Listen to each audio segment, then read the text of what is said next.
Beethoven's piano piece Für Elise is one of the most famous piano pieces.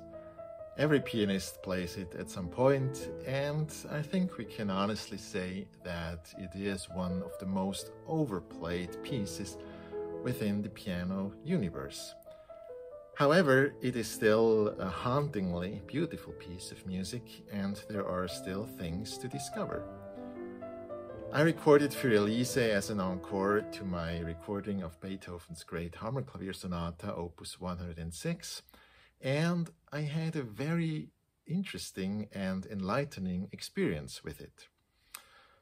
We recorded Für Elise on the first day of recording, and I was quite happy with it.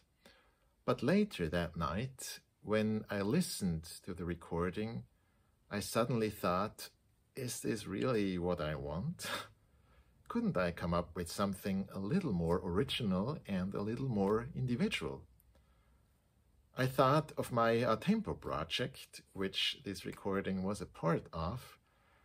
The A-tempo project is all about a new and different approach to tempo in classical music, with a particular focus on the aspect of slowness.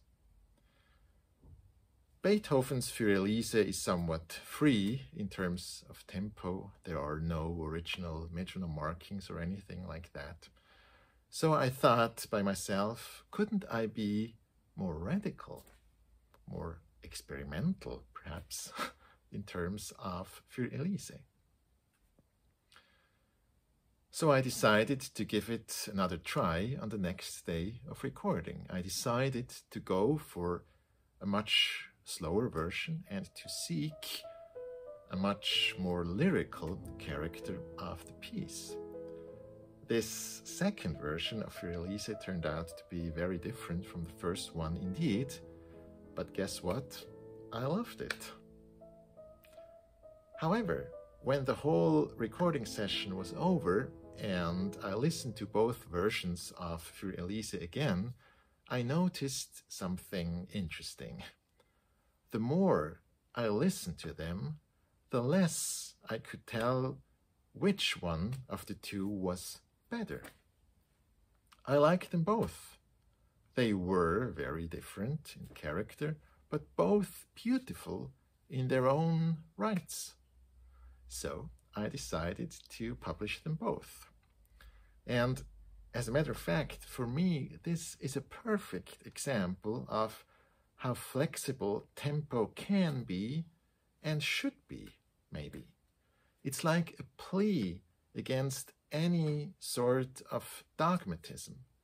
Nowadays, we tend to be so strict when it comes to historical accuracy. As soon as there are metronome markings involved, we think, well, that's how the composer intended it to be, so that's how it has to be, and everything else is wrong. But does that really give justice to the endless variety of music and the endless creativity of interpretation? Wouldn't that be rather narrow-minded in the end, to think that there is only one true version? So I'd like to ask you, which version of Für Elise do you like best? Which Elise would you rather dance with? Do you have a preference? Or do you feel like me and appreciate both versions? You will find the links up here or in the video description below. Let me know, and I look forward to reading your comments.